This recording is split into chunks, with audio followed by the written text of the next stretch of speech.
예, 오늘 기도회 시작하기 전에 미리 좀 양해를 구하면, 우리가 이제 다음 주 행사 때문에 오늘 그 예배가 끝나고 찬양 연습이 있습니다. 그래서 좀 평소보다는 조금 일찍 마쳐야 될 것 같고요. 예, 그래서 아마 말씀 나누는 것도 또 공동체를 위한 기도도 조금 적을 것 같아요. 여러분, 그 교회가 어떤 사역을 한다 칩시다. 그때 열심히 했어요. 그리고 이렇게 결과도 좋았고, 또 이것 때문에 많은 사람들이 믿게 되고, 그러면은 다들, 정말 이 일은 하나님께서 계획하신 일이고 허락하신 일이다. 이런 마음이 우리에게 다 들잖아요. 당연한 거죠. 근데 만약에 반대로 그 사역을 하면서 방해도 많고요. 결과도 별로 시통치가 않아요. 그리고 막 여러 어려움, 막 분열까지 생겨요. 이러면 혹시 이 일은 하나님께서 허락하신 일이 아닌데 우리가 좀 잘못 헤아리고 한 거 아닐까? 이거 잘못된 건가? 이런 생각을 좀 하게 됩니다. 그렇죠? 그런데 이제 오늘 본문을 보면 꼭 그렇게만 생각하면 안 될 것 같아요. 13장의 선교 여행은 여러분 다 아시듯이 우리가 고민할 필요가 없을 만큼 하나님의 명확한 뜻입니다. 그래서 하나님께서 직접 바나바와 사울을 지명하셨고 또 교회도 거기에 순종해서 보냈고, 그런데 이상하게도요, 이게 시작부터 사역이 그렇게 신통치가 않아요. 그리고 더구나 어려움은 끝까지 계속 따라다닙니다. 제일 먼저 이제 구브로 섬으로 먼저 갔어요. 사이프러스라고도 하는데 요즘은. 근데 여기 딱 도착해서 이쪽 끝에서 저쪽 끝까지 횡단을 하면서 복음을 전했습니다. 그때 성경에는 여러 회당에서 복음을 전했다가 나와요. 근데 결과에 대해서는 아무런 말이 없습니다. 그냥 그 부분에 대한 성경의 기록은 뭐냐면 여러 회당에서 복음을 전했다. 딱 요거뿐이에요. 이외에 어떤 특별한 보고도 없고, 그리고 고작 그 섬 끝에, 이제 이쪽 끝에 가서 총독이 복음을 듣고 믿는 그 사연이 나옵니다. 그러니까 별 성과가 없었어요. 그 큰 섬을 이렇게 쭉 다니면서 여러 곳에서 복음을 전했는데도. 그래서 이제 다시 배 타고 육지로 왔습니다. 근데 이번에는 선교팀에 위기가 와요. 뭐냐면요, 지금까지 동행해왔던 요한이라는 사람이 중도에 포기를 하고 예루살렘으로 돌아가 버립니다. 그러니까 그간의 여정이 너무 힘들어서 그랬는지, 아니면 별로 이렇게 사역의 열매가 없으니까 실망했는지, 아니면 이제 앞으로의 사역이 너무 위험할 것 같아서 겁이 나서 그랬는지는 모르겠어요. 근데 그럴 수도 있는 게 14절을 보면, 13장 14절을 보면요, 이렇게 나와요. 버가에서 더 나아가 비시디아 안디옥에 이르러, 이렇게 간단하게만 나오는데요. 말은 간단하지만 버가에서 비시디아 안디옥까지 가려면 험하기로 유명한 타우루스 산맥을 넘어가야 됩니다. 여기가 엄청나게 험하고요. 험한 게 다가 아니라 여기 도적대가 많아요. 위험한 지역입니다. 근데 여러분, 이런 위험을 딱 앞두고 함께 했던 동료가 포기하고 중도에 나간다. 그러면 남아있는 사람들은 정말 낙심이 되거든요. 이런 일이 생긴 거예요. 도대체 이게 뭐죠? 하나님께서 보내신 선교가 맞나요? 하나님께서 계획하시고 하나님께서 명령하신 선교라면 손발이 딱딱 맞고, 그리고 사역의 열매도 어디서든 복음 전하면 풍성하고 해야 되잖아요. 그런데 성과도 거의 처음엔 미미하고 팀도 분열되고, 왜 이러죠? 더구나 계속 읽어보시면 바울 일행은 환영과 칭송을 받으면서 사역하기보다는 늘 비방, 핍박이 그걸 아예 달고 다녀요. 그리고 어서 와서 복음 전해달라고 이게 초청하는 게 아니라 나가라고 쫓아내서 쫓겨나게 바빠요, 이 사람들은. 그나마 이제 안디옥이라는 곳에 갔을 때 여기서는 이제 열매가 생깁니다. 믿는 사람들이 생겨요. 근데 이렇게 딱 생겨서 계속 사역하면 좋은데 또 쫓겨나요, 여기서도. 거의 성에서 유력한 사람들이 쫓아내버리고요. 심지어 이고니온이라는 곳에서는 이방인들, 또 유대인들, 그 성의 관리들, 이 사람들이 바울 일행을 돌로 쳐 죽이려고 하니까 그 위기를 피해서 겨우 피신을 합니다. 그러니까 지금 뭔가 잘 안 돼왔고 또 이제 뭔가 될 것 같으면 또 쫓겨나고 그리고 이제 오늘 읽은 내용은 아니고 이제 다음 주 내용이긴 하지만 그 반대파들이요 루가오니아까지 와요. 그래서 그 성 사람들을 선동해가지고 바울을 돌로 쳐 죽입니다. 그리고 그 시체를 성 밖에다 던져요. 그런데 죽은 줄 알았던 바울이 다행히 숨이 붙어 있었어요. 그래가지고 이제 일어나서 겨우 몸 추스려가지고 더베라는 곳으로 가요.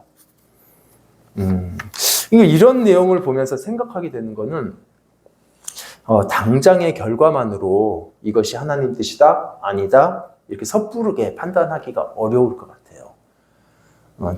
본문 경험만 봐도 그렇잖아요. 이건 분명히 하나님의 선명한 뜻이었는데 당장의 결과들이 좋지는 않았습니다. 처음에는 열매가 신통치도 않았었고 그리고 다행히 뭔가 열매를 생기고 부흥의 조짐이 보이는가 했더니 허무하게 쫓겨나 버리고 선교팀에 이탈자 생기고 그리고 본문에 나오진 않지만 그 여행 중에 강도의 위험, 박해자들의 위험은 안 사라져요. 그래서 여러분 이런 보여지는 결과만으로 판단할 수 없다 이겁니다. 한번 이것을 우리에게도 적용을 해보면 우리도 하나님께서 맡기신 일을 하는데 여러분 하나님께서 맡기신 일이라 할지라도 그 안에는 어려움, 난관, 또 그리고 반대, 낙심, 심지어 분열도 있어요.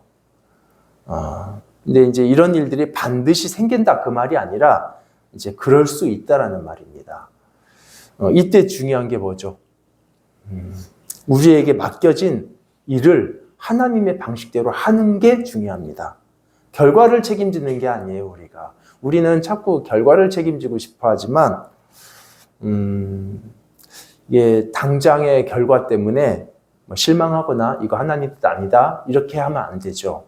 오히려 그 모든 과정 안에서 하나님의 뜻을 계속 찾아가야 되고, 그리고 그 모든 과정 안에서 나에게 맡겨진 선명한 일을 계속 해나가야 됩니다.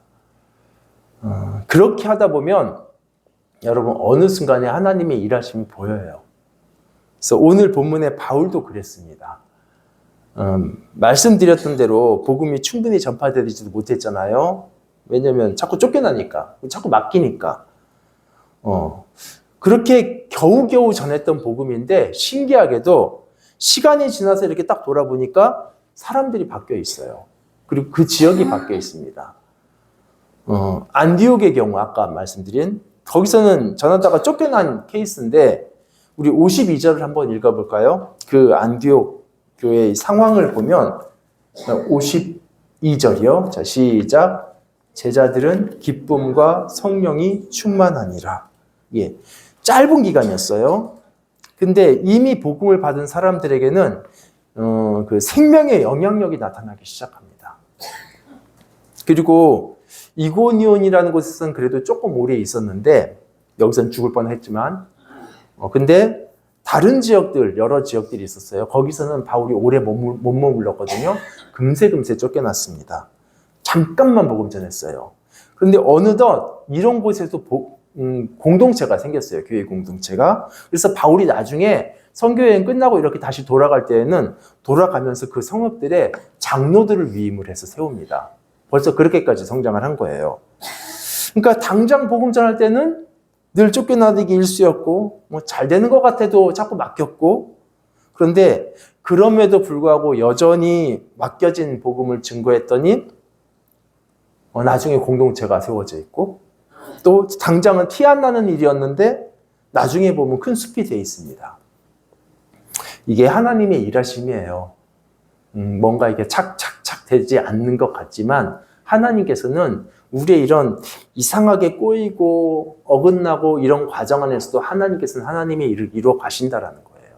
우리가 이루는 건 아니죠. 하나님께서 이루시는 거죠. 그래서 여러분 기억하십시오. 복음을 전하고 우리가 하나님의 사역을 하고 뭔가를 할 때에 당장 뭐가 확 바뀌고 그런 일 글쎄 있기도 하지만 그렇게 많지 않습니다. 일반적으로는 우리가 그냥 어렵지만 꼬이지만 막히지만 그냥 여전히 우리에게 맡겨진 일을 할 때에 어느 순간에 보면 하나님께서 일하셨다라는 걸 보게 되는 거예요.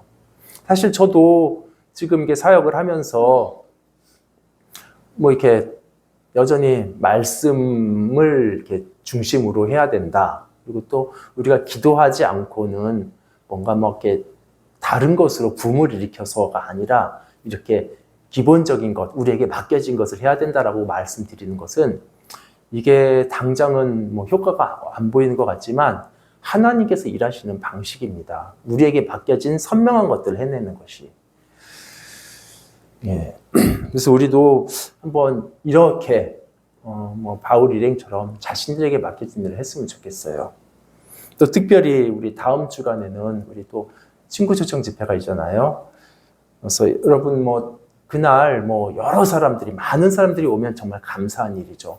근데 설령 그렇지 않다 할지라도 우리는 우리에게 맡겨진 일을 하는 겁니다. 그러면 하나님의 때에 하나님의 숲이 이루어지는 거예요. 그래서 여러분 사역하다가 어려움, 또 실수, 실패, 또 이게 분열도 있을 수 있어요. 근데 낙심하지는 마세요. 예, 끝으로 한 가지만 더 나누고 마치겠습니다. 이제 중간에 예루살렘으로 돌아가 버린 그 요한에 대해서 같이 좀 나누고 싶은데 이 요한이 누굴까요? 예, 이 사람 거짓 성도인가요? 가짜인가? 아닙니다. 이 사람 누구냐면 여러분이 아시는 그 마가복음 있죠? 마가복음을 쓴 마가예요. 그래서 다른 식으로 말하면 요한이라고 그래요. 그래서 요한 마가라고도 부르는데 물론 이제 여기에 나오는 마가하고 나중에 마가복음을 쓸 때의 그 마가가 전혀 많이 다르죠. 지금의 마가는 정말 미숙하고 복음의 장애물이에요. 이 사람. 연약한 사람입니다. 근데 오랜 세월이 지난 다음에 이 사람 많이 다듬어지고 성숙한 사람이 돼요. 그러니까 가짜가 아니라 연약하고 미숙한 성도입니다. 네. 그래서 중요한 것은 정말 성도라 할지라도 가짜 아니고 진짜 성도라 할지라도 간혹 복음의 장애물처럼 행동할 수 있고 또 잘못을 하기도 해요.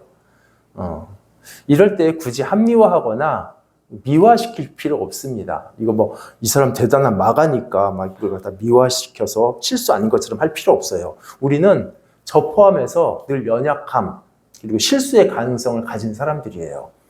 그래서 그렇기 때문에 오히려 나 자신이 복음의 장애물이 되지 않도록 늘 조심해야 됩니다. 저 역시도. 그리고 자기 자신을 너무 신뢰할 수 없어요.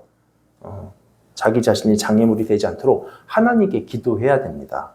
또 그러면서 동시에 우리 공동체는 우리 모두는 이런 연약한 성도를요 쉽게 막 이게 잘못했으니까 사탄 대하듯이 뭐 거짓 성도처럼 단정하면 안 되는 거죠. 여러분 실제로 간혹 교회를 어지럽히는 그런 나쁜 사람들이 있습니다. 저 사람 진짜 신앙인 맞아? 이런 생각이 들 만큼 정말 나쁘게 하는 사람들이 있어요. 이때 교회는 분명히 교회의 질서를 유지해야 되고 잘못을 책망하고 치리하는 것 분명히 해야 되지만 그렇다고 뭐 사탄을 대하듯이 마치 거짓 성도처럼 취급해서는 안 됩니다. 여전히 사랑의 대상인 형제예요. 그냥 잘못하고 있는 형제일 뿐입니다. 우리가 그 관점을 놓쳐서는 안 돼요. 혹시라도 우리 안에 뭐 지금 없죠. 근데 이런 안타까운 일이 생기게 되면 있으면 안 되겠지만 근데 의외로 이런 일들이 종종 생깁니다. 뭐 교회가 어떤 큰 시험이 들어서 분열할 때 서로 간에 그런 잘못된 것 정말 바닥을 보는 경우들이 있어요. 그럴 때에 그 성도를 책망도 하고 바르게 잡아야 되지만 그렇지만 형제로 여겨야 돼요. 여러분 제가 이거 그냥 이렇게 말씀드리지만 실제 다치면 정말 쉽지 않은 일이에요. 근데 꼭 그렇게 하셔야 됩니다. 나중에 이 마가라는 사람은 어떤 사람이 되냐면 그 대사도 바울이 자신의 노년에 정말 의지할 만한 한 사람이에요. 그래서 막판에 디모데후서에선가 편지 쓸 때 그렇게 얘기해요. 마가를 나에게 데려와라. 그가 나의 사역에 정말 유익하다. 이렇게 얘기해요. 여기서는 엄청 실망했겠죠, 바울이. 근데 그때는 그렇게 큰 바울조차도 의지할 만한 거목이 되어 있습니다. 이 젊은 마가가. 그래서 여러분, 우리 당장의 모습만 보고 그 사람을 판단해서는 안 돼요. 당장의 모습 너머에 서로를 신뢰해 줘야 됩니다. 뭐 이게 좀 제 안 좋은 흑역사이긴 한데, 예전에 이제 제가 아내랑 사귈 때, 결혼 전이에요. 근데 이제 다투기도 하잖아요. 연인들도 이제 다퉜어요. 서로에 대해서 실망도 하잖아요. 근데 또 그리고 또 화해도 하는데, 이제 화해하고 나서 아마 아내는 잊어버렸을 거예요. 그런 말 한 거. 근데 저는 그게 너무 의미 깊어서 지금까지 기억나는데, 그래서 그때 오빠라고 했어요.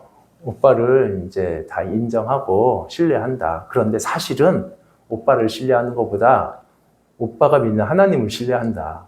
그러니까 하나님께서 바꾸실 것을 기대하기 때문에 저를 믿어주는 것이지, 뭐 저한테 뭐 믿을 게 뭐가 있겠어요? 우리도 마찬가지예요.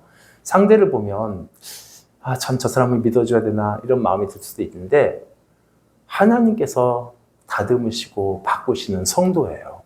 우리는 서로가 서로를 신뢰해야 됩니다. 예, 그리고 당장 어려움을 주는 형제라 해도 장차를 기대하면서 바르게 잡아줘야 돼요. 우리 같이 기도할까요?